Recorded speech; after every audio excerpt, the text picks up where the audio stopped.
ગુજરાત હમણાં એક centre of attraction છે। આજે વાઇબ્રન્ટ ગુજરાત ગ્લોબલ સમિટ અંતર્ગત ગ્લોબલ ટ્રેડની શરૂઆત થવા જઈ રહી છે। હાલ મહાત્મા મંદિર ખાતે અમારા સંવાદદાતા કેતન જોશી જોડાયેલા છે। જી કેતનજી, કેવી તૈયારીઓ છે અને પ્રધાનમંત્રીની કેટલી બેઠકો હજી સુધી થઈ ગઈ છે? જો અત્યારે અમે ગાંધીનગરમાં હેલિપેડ એક્ઝિબિશન સેન્ટર ઉપર છીએ। લગભગ બપોરે 3 વાગ્યે જે જગ્યાએ અમે ઊભા છીએ ત્યાં પ્રધાનમંત્રી છે એ ગ્લોબલ ટ્રેડ ફેરનું ઉદ્ઘાટન કરવાના છે। હું મારા કેમેરામેન કૌશલને કહીશ કે નજારો દેખાડે।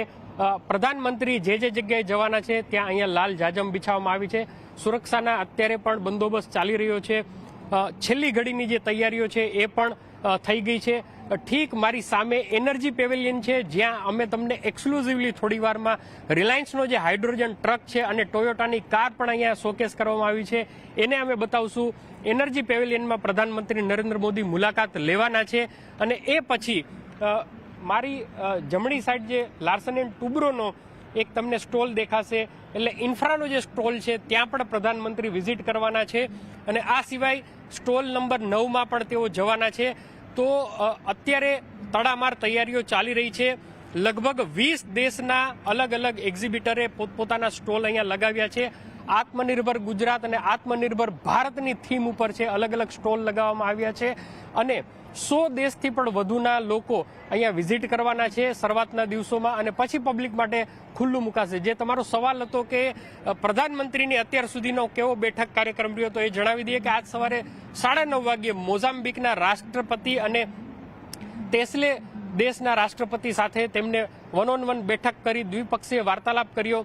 અમુક સીઈઓસ છે અને જાપાનનું જે ડેલિગેશન આવ્યું છે, જાપાનનું બહુ મોટું રોકાણ છે, 3 લાખ કરોડનું અત્યાર સુધીમાં અહીંયા થયું છે, તો એનું પ્રતિનિધિ મંડળ પણ છે એ મળવાનું તૈયારી છે। અને અત્યારે આપ જોઈ શકો છો કે સુરક્ષાના જે વ્યવસ્થા છે એ કેટલી ખાસ રાખવામાં આવી છે અને અત્યારે પોલીસ અધિકારીઓ છે એ છેલ્લી જે વિઝિટ છે એ કરી રહ્યા છે।